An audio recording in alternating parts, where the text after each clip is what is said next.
વાહ, આ બધું નવું સ્વદેશી એપ્લિકેશન તો જુઓ કેટલું સરસ છે. આપણા દેશમાં આવી વસ્તુઓ બને જ નહીં. એ તો બધું ખોટું બોલે છે. આજે ભારતના યુવાનો પણ અદ્ભુત એપ બનાવી રહ્યા છે. અસ્થાયી ભારોડા ઉડાન જેવી એપ્સનું સંપૂર્ણ સ્વદેશી છે. સાચું જોઈએ તો સ્વદેશ એટલે આત્મનિર્ભર ભારતની શરૂઆત. સ્ટાર્ટ. પણ વિદેશ વસ્તુઓ તો વધુ ચમકદાર લાગે છે. સ્ટાર્ટ. ચમકદાર હોઈ શકે પણ આપણા દેશમાં બનેલી વસ્તુઓ ગૌરવ છે. સાચી પ્રગતિ એ છે કે જ્ઞાનથી નિર્માણ કરવું, ભિક્ષા માંગવી નહીં. એક મિનિટ.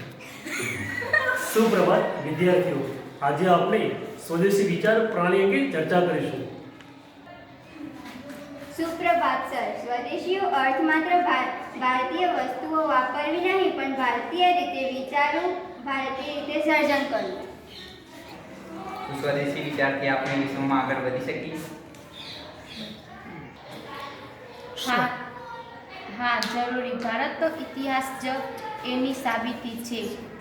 ચરકની અથર્વવેદ, આર્યભટ્ટની શૂન્ય, ચાણક્યની નીતિ, રામાનુજનું ગણિત, આ બધું સ્વદેશ જ્ઞાનથી અનોખી ભેટ છે. જો પણ એ જ વિચારશો તો વિશ્વ તમને અનુસરશે.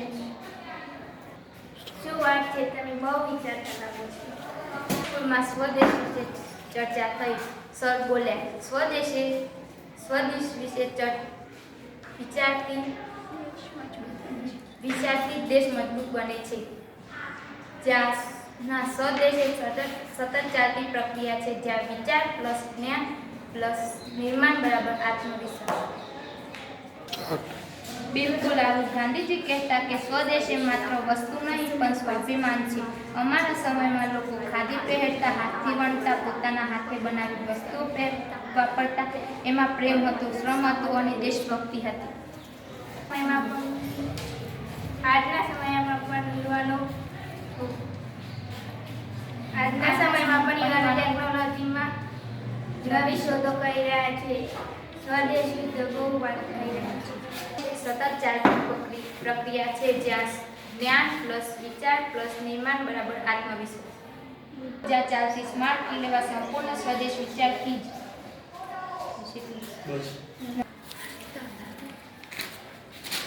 વાહ, આ જ છે સાચી સ્વદેશી વિચાર પ્રણાલી, જ્યાં જ્ઞાન અને નિર્માણ એક થાય છે.